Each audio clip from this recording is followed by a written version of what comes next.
aren't they? Well, guess what? Scientists believe that we're living in one. They say that our entire universe is a giant, perhaps infinite-sized one of these. But if that's hard to comprehend, there's something else. In 2010, scientists found something extraordinary. Evidence that our bubble, our universe, has been bruised not once but 4 times. Why? Because it's smashed into other bubbles. And do you know what those other bubbles are? Other universes. There could be millions of them. Parallel worlds. Other dimensions that exist alongside ours. Amazing, isn't it? But let's think about this. If it's true, that means there could be people or something like us floating around inside them. Isn't that a little scary? Could we, in the distant future, bump into something or someone from a neighboring dimension? Well, I've got news for you. It's happening right now. Yep. It's a weird world.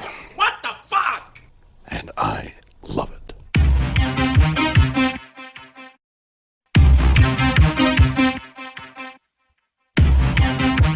What the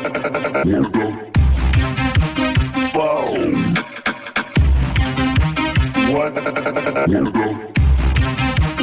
What the fuck? Hundreds have reported encounters with dark, humanoid, transparent creatures. They call them shadow people. You have a feeling that there may be something unseen watching you. There's no facial features, no eyes, but yet you know it's looking at you. You simply know when you are encountering something that's not quite of this world. It felt as if there was a male presence there who was evil. I can remember seeing this figure in the doorway. It hits me so hard at times where it knocks me off my mattress. She's choking me so hard that I think that my voice box is going to collapse. The fear is extremely real. You look around the room, you're looking for any way out. I can see my clock, I can see the curtains, I see everything in the room that tells me that this is real, this is happening to me, this is really happening. And I'm wondering why my husband can't hear them, why he can't hear the struggle, why he can't hear the fight. And beyond that, I'm wondering what's going to happen to me after they kill me, who's next? Your mind and your body thinks you've been through it. But to everyone around you that you associate with, that you work with, your friends, your family, your doctors, they say it was just a dream, just get over it. Chris French is a psychologist. He believes there is a simple explanation. These shadow people are just shadows. The way that these shadow people are said to move is kind of a very fleeting motion. One moment they're there, next moment they're somewhere else. I mean, to me, it sounds very much like the way that shadows move. Are shadow people simply random shadows? If so, what gives them such distinct human shapes? French believes the answer lies in a phenomenon called pareidolia. Pareidolia refers specifically to this idea that we can sometimes think we see clear and distinct human forms in what is essentially just random background noise. So I think everybody's probably had the experience of looking at patterns on wallpaper and making out faces in those patterns. Or we look up in the clouds and we see animal shapes. People have found images of Christ in plates of spaghetti, in cinnamon buns, in the burn marks on tortillas. What you've got are really kind of more or less random patterns, but we will impose some kind of meaning on them. People tend to experience shadow people in certain kinds of locations. If you're in a forest, if you're in a cave, if you're in somewhere where there's lots of shadows, then those are precisely the kind of random background visual noise situations where you might actually think you can see things that aren't there. And there's probably also the fact that in certain kinds of environments, there are reasons why we might actually feel on edge. So, for example, if you went into a cave and there's a very, very high ceiling in the cave, then again, that will tend to make us feel slightly on edge because we don't know what's up there, what might be about to jump on us. And if you think of this from the evolutionary perspective, it makes sense that in certain locations we are more kind of alert, more on guard, more aware of possible threats in the environment than in other places. But many who have encountered shadow people feel physically threatened. It's putting so much fear within me that I'm unable to sleep, that I feel that I have to keep opening my eyes to see if there's something in the room. It's affected my mood, it's affected my depression, it's totally rendered me literally useless to society, useless to everybody. At one particular time, he seemed to be very upset, not so much agitated, but almost fearful.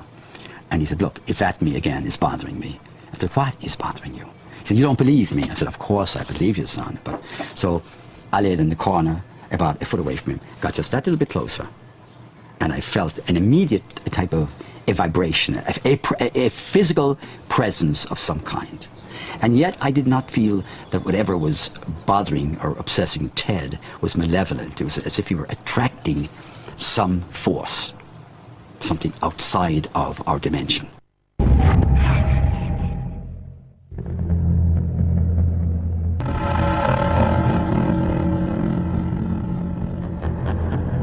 I think he's possessed because when he's awake, he's not violent.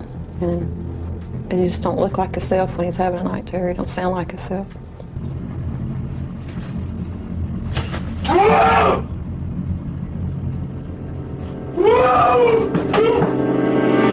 I think one of the reasons that people often perceive these things as being something potentially threatening is because that's the way we've evolved. In terms of our evolutionary history, then it makes sense that we have cognitive systems that are very much tuned to picking up on possible threats in the environment. I can't recall none of it. It's like I go to sleep, I wake up, and I don't know what I did, what made me do what I was doing. It's just, I mean, I feel like she said, possessed. I feel like something jumped in my body and made me just go crazy. Are our survival instincts tricking us into believing a shadow is a terrifying and real creature? It's an extremely common phenomenon for perfectly sane people to sometimes see things that aren't actually there. There are parts of the brain that are hardwired to recognize faces and human forms. And so sometimes those parts of the brain will actually fire when what we're looking at are really just shadows. Philip Imbrogno is a paranormal researcher. He thinks the answer is clear. From the cases that I've studied about shadow people, I believe they are interdimensional in nature. They are intelligent. They belong to a race of beings that predates human beings. They exist in a dimension very close to ours. It's an incredible theory, but it begs one big question. How can we know these other dimensions exist? Imbrogno believes the answer lies with the force of gravity and its component part, the graviton. The particle that is responsible for gravity has been labeled the graviton. According to Imbrogno, he will soon have hard scientific evidence to support his theory. When these dimensions are opened up, we should see an influx of gravitons. Are shadow people using gravity to open portals to our dimension? And if so, what do they want? It's right here where we are. It's a different frequency in the same place we are. When they're in that fourth dimension, they're almost at our frequency. That's why they can see us. We can't see them, but they can see us. Yes, they can see us. And some of us can see them. I believe all of us have the ability to see them. So up until perhaps 100 years ago, with classical physics as the best description, there wasn't any way that physics would even allow for these kinds of phenomena. So somewhere about 100 years ago, a little bit more now, the idea of multiple dimensions came along. And so people doing my kind of work suddenly became very interested in the possibility that there are other dimensions here. Like you go to CERN, for example, and talk to the particle physicists who are beginning to figure out, based on things like the standard model in physics, how do we explain why when you mash together a bunch of protons or neutrons, why do you get the result that you get? Well, there's a bunch of particles. Well, some of those theories require that you need more than 3 dimensions of space and 1 of time in order to describe it. So that's how you begin to find these other dimensions. The mathematics are much simpler when you deal with higher order dimensions than if you imagine that all there actually was 3 dimensions of space and 1 of time. So that's where the comfort comes from in physics, that the mathematics say, well, there ought to be 11 dimensions, because then everything kind of works really nice, and that allows you to predict that if you take certain hunks of matter and you mash them together, that the behavior of that should look a certain way with 11 dimensions, but it would look very different with 3. And physics says we have 7 levels in string theory and 1 more level in M theory for a total of 11 dimensions. Those 8 extra dimensions which we have not discerned are the dark energy, the 96% of the universe that we cannot yet even detect. But we know mathematically that it's there from our astronomy. We know that the dark energy and the dark matter exist and make up 96% of the universe, which we don't yet see. There's a lot of room for a lot of afterlife and a lot of different levels out there. But the materialist scientists who only want 3D, they won't look at it. They won't even do this. No, it's a bunch of baloney. They don't even look. They just say, no good, impossible, I'm not going to look at it. Well, how do they know it's impossible? They see 4% of the universe and the rest of it's impossible. But that's ridiculous. We have to remember that it's not in our 4%. We can't know it all yet. But we're now at a point where we are making beachheads on a new territory, those other dimensions. I think when you're a scientist working on the edge of the known, if you really require certainty to feel comfortable, you're in the wrong business. Because most of the time you begin to recognize when you're studying over the edge of what is known, nobody knows what's going on. For me, that's exciting. And so I don't mind that we don't understand it. The challenge is, how do we become clever enough to be able to study that unknown space and begin to understand it? The quarks and the gluons, which make up our atoms. Our string theory is that they're made up of a vibration. You think about a vibration without a string vibrating. Now you have what quarks and gluons are made out of, a thought, a vibratory thought. And that's consciousness. And that's what makes the whole universe. Well, if consciousness comes first, then this whole idea that the neurosurgeons are using, that the brain, the wet brain creates the thought, is bullshit. Science does not have an explanation yet. I mean, when we think about what does it mean to have an explanation, in science what that typically means is we want a causal explanation. We want to know that this interacts with that and that interacts with this, and we have a causal sequence that explains how things work. So from that perspective, we have no idea. We don't know how psychic abilities work. But we also don't know how consciousness works. We don't have any explanations for that either. We're still very young creatures, and science is too new.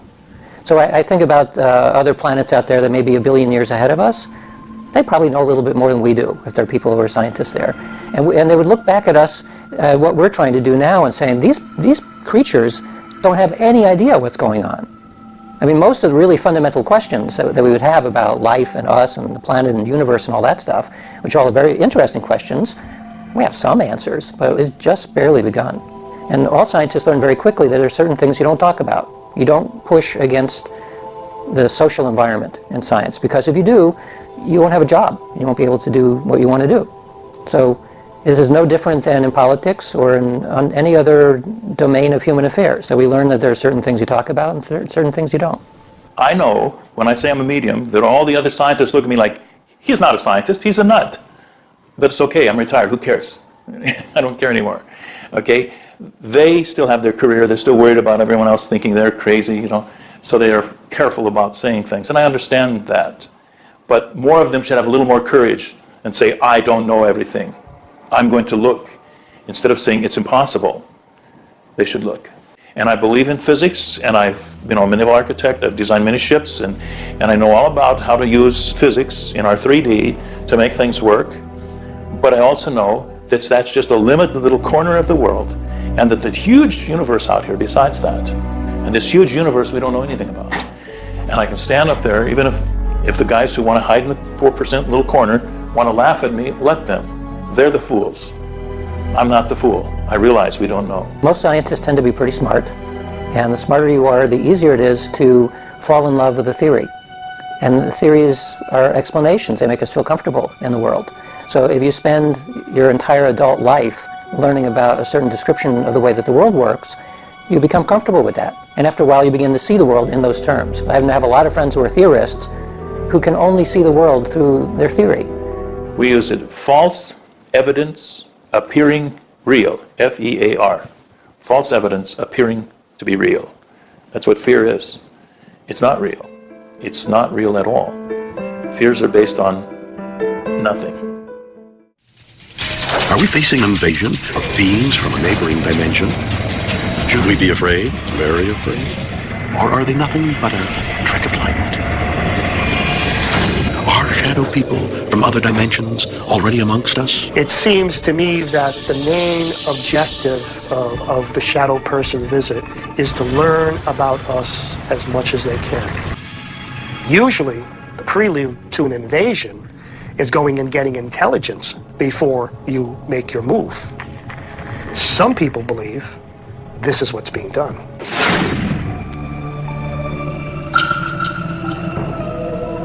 You know, it's amazing how real shadows can appear. But could something like this be a terrifying shadow creature from another dimension that's come to pay us a visit? Did you do that, Fluffy? itself keeps on expanding and expanding. In all of the directions it can whiz. As fast as it can go, at the speed of light, you know. 12 million miles a minute, and that's the fastest speed there is. So remember when you're feeling very small and insecure, how amazingly unlikely is your birth. And pray that there's intelligent life somewhere out in space, 'cause there's bugger all down here on Earth.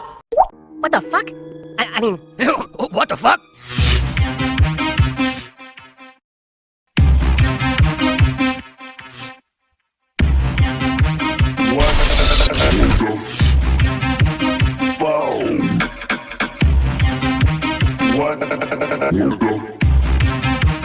What the fuck? Bubbles! Beautiful, aren't they? Well, guess what? Scientists believe that we're living in one. They say that our entire universe is a giant, perhaps infinite-sized one of these. But if that's hard to comprehend, there's something else. In 2010, scientists found something extraordinary. Evidence that our bubble, our universe, has been bruised not once but 4 times. Why? Because it's smashed into other bubbles. And do you know what those other bubbles are? Other universes. There could be millions of them. Parallel worlds. Other dimensions that exist alongside ours. Amazing, isn't it? Let's think about this. If it's true, that means there could be people or something like us floating around inside them. Isn't that a little scary? Could we, in the distant future, bump into something or someone from a neighboring dimension? Well, I've got news for you. It's happening right now. Yep. It's a weird world. What the fuck? And I love it.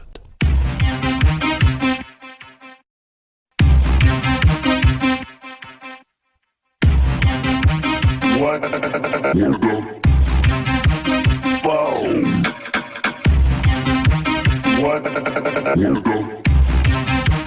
What the fuck? Hundreds have reported encounters with dark, humanoid, transparent creatures. They call them shadow people. You have a feeling that there may be something unseen watching you. There's no facial features, no eyes, but yet you know it's looking at you. You simply know when you are encountering something that's not quite of this world. It felt as if there was a male presence there who was evil. I can remember seeing this figure in the doorway. It hits me so hard at times where it knocks me off my mattress. She's choking me so hard that I think that my voice box is going to collapse. The fear is extremely real. You look around the room, you're looking for any way out. I can see my clock, I can see the curtains, I see everything in the room that tells me that this is real, this is happening to me, this is really happening. And I'm wondering why my husband can't hear them, why he can't